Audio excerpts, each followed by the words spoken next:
కాంచీపురంలో ఆ ఏకాంబరేశ్వరుడికి చాలా గొప్ప కళ్యాణం జరుగుతుంది, అభిషేకం జరుగుతుంది. ఆ అభిషేకం జరిగినప్పుడు ఒక నియమం చెప్తారు.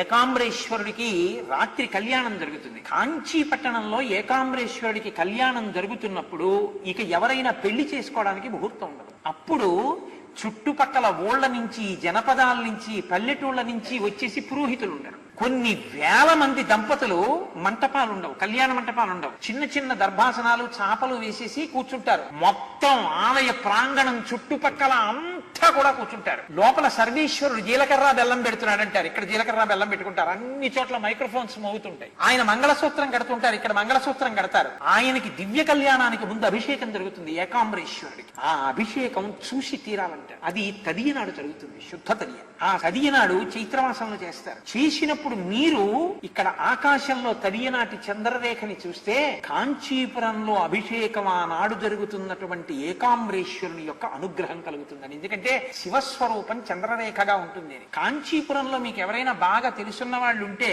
ఆ అభిషేకం జరుగుతున్నప్పుడు ఫోన్ చేస్తారు, అయ్యా బయటికి వెళ్ళి చంద్రరేఖ చూడండి అని ఫోన్ చేస్తారు. నాకు ఈ సంవత్సరం అలా ఫోన్లు వచ్చాయి, అయ్యా అభిషేకం పూర్తవుతోంది, మీరు బయటికి వెళ్ళి చంద్రరేఖను ఒకసారి దర్శనం చేయండి. నిజంగా మీరు ఈ మాట గమనించండి, ఆ రోజు చంద్రుడు చాలా గమ్మత్తుగా ఉంటాడు. కాంచీపురంలో చాలా వైభవం ఉందండి. కాంచీపురంలో శివలింగం అక్కడ ఉంటుంది. ఇక్కడ గోడకి పైన కన్నాలు ఉంటాయి, కొన్ని కన్నాలు. ప్రతిరోజు సూర్యకిరణాలు పడతాయి. పడినటువంటి సూర్యకిరణాలు ఒక గడప వరకే వెళ్లి వెనక్కి వెళ్ళిపోతాయి తప్ప ఎప్పుడు గడప దాటి లోపలికి వెళ్ళాం. ఒక్క రథసప్తమి తిథి నాడు ఒకే ఒక్క లేత కిరణం లోపలికి వెడుతుంది. ఆ లోపలికి వెడుతున్నప్పుడు అర్చకులు ఏం చేస్తారంటే పళ్ళాలు పట్టుకుని కిరణంతో పాటు లోపలికి వెళ్తారు. అది తిన్నగా లోపలికి వెళ్ళిపోయి ఆ ఒక్క కిరణం రథసప్తమి నాడు ఏకాంబరేశ్వర శివలింగ పాదాల మీద పడుతుంది, పడి వెనక్కి వెళ్ళిపోతుంది ఆ కిరణం. మహనీయమైన ఘట్టం. మీరు చూడాలి, ఎప్పుడైనా రథసప్తమికి కాంచీపురం ఏకాంబరేశ్వర క్షేత్రానికి వెళ్లి చూడండి. ఆ శివుడే చంద్రభగవానుడు, చంద్రుడిగా ఉన్నాను అని ఆయనే చెప్పాడు.